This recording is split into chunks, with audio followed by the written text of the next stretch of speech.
juga betul. Jadi ketika kita menggunakan teks prosedur dengan baik, maka tujuan yang ingin kita capai juga akan terlaksana dengan baik. Kemudian dapat membantu pembaca dalam melakukan kegiatan dengan tepat. Dan yang terakhir, mengurangi kesalahan dalam pelaksanaan, karena itu sudah kita sudah membaca di dalam teks prosedur ini.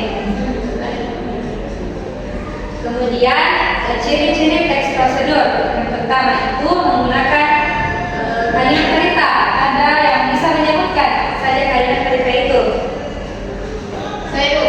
Oke, kebetulan Kalimat perintah itu bisa diterima katanya potong, campur atau panaskan. nah, betul sekali.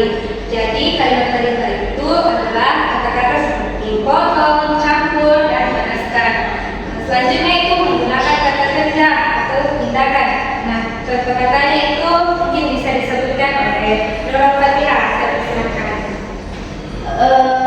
Ini Bu, memotong, memasak, menyusun. Nah, betul sekali. Dari kata kerja tindakan itu sama seperti kata-kata yang disebutkan oleh Nurul Fatihah tadi, seperti memotong, memasak, dan juga menyusun. Nah, yang terakhir itu menggunakan penghubung urutan seperti kata pertama, kemudian setelah itu, dan seterusnya.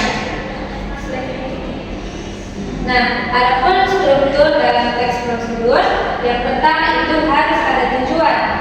Tujuan ini berfungsi untuk menjelaskan hasil akhir yang ingin kita capai. Misalnya, ketika kita ingin membuat sebuah bilangan, kemudian alat dan bahan ini merupakan daftar perlengkapan yang akan kita gunakan selama pelaksanaan. Kemudian terakhir itu adalah langkah-langkah, yaitu urutan tindakan yang harus diikuti secara jelas dan juga terperinci. Nah, ada tiga jenis teks prosedur. Yang pertama itu adalah prosedur sederhana. Jadi teks prosedur sederhana itu merupakan teks prosedur yang menggunakan langkah-langkahnya itu cuma sedikit dan juga lebih mudah. Contohnya itu ada yang bisa menyebutkan? Ayo, contohnya menyalakan komputer. Kemudian yang kedua itu prosedur kompleks. Sebelumnya jawaban matematika itu dari apa siapa?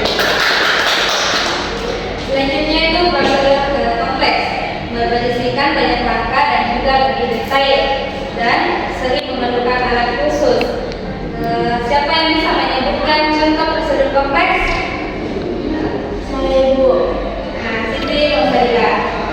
Contohnya itu membuat kartu pelajar. Betul sekali. Jadi membuat kartu pelajar itu merupakan salah satu contoh dari teks prosedur kompleks. Jenis yang terakhir itu adalah prosedur protokol, yakni langkah yang bersifat fleksibel atau tidak harus menurunkan sepenuhnya. Contohnya itu tips menjaga kesehatan. Nah, yang terakhir itu adalah kaidah pembahasaan. Yang pertama menggunakan kata kerja aktif dan juga imperatif. Ada yang bisa menyebutkan kata dari kata kerja aktif dan juga imperatif? Saya Bu.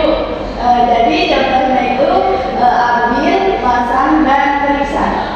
Nah, jawaban yang sangat tepat ya. Kemudian yang kedua itu menggunakan konjungsi temporal. Contoh katanya itu apa saja? Boleh disebutkan? Bisa lalu, kemudian, dan setelah itu. Nah, itu juga sangat betul.